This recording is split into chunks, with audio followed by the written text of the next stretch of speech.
Ceci est la plus récente vidéo de ce que le Boko Haram prétend faire partie de plus d'une centaine de filles de Chibok encore non comptabilisées.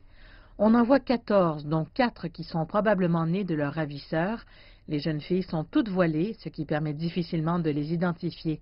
Il n'y a pas non plus d'informations sur quand et où la vidéo a été tournée, mais l'une des filles qui parle le Wassa, une langue couramment parlée dans le nord du Nigeria, semble dire ceci: « Nos familles pleurent et implorent que nous rentrions chez nous, mais par la grâce de Dieu, nous ne reviendrons pas, nous resterons ici.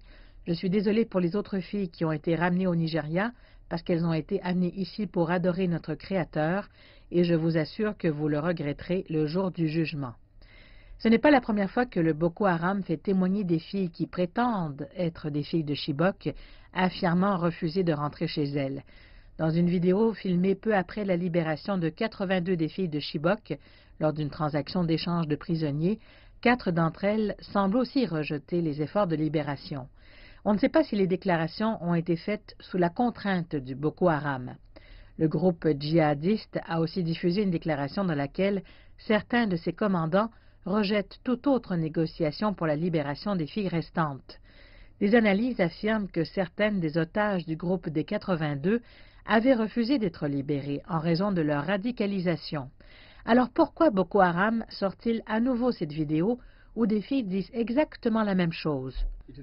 C'est l'offensive militaire qui amène le Boko Haram à faire de telles déclarations, car il en va de sa survie, de la vie de ses commandants et de ses filles, et je crois que nous savons tous qui il choisira quand viendra le temps de négocier.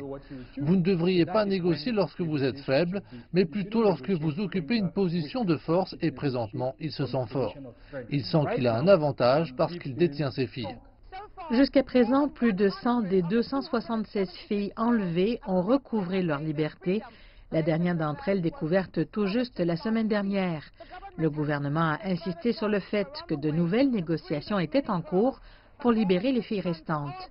Mais plus de 6 mois après cette dernière libération négociée, rien n'a encore bougé.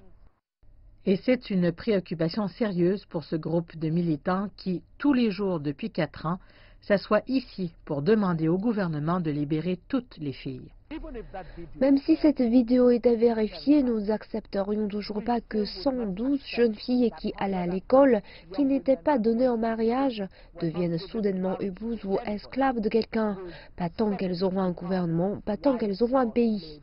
Mais pour ce groupe composé de plus d'une centaine de jeunes filles libérées, la tournure horrible de leur vie après l'enlèvement d'avril 2014 peut maintenant être chose du passé.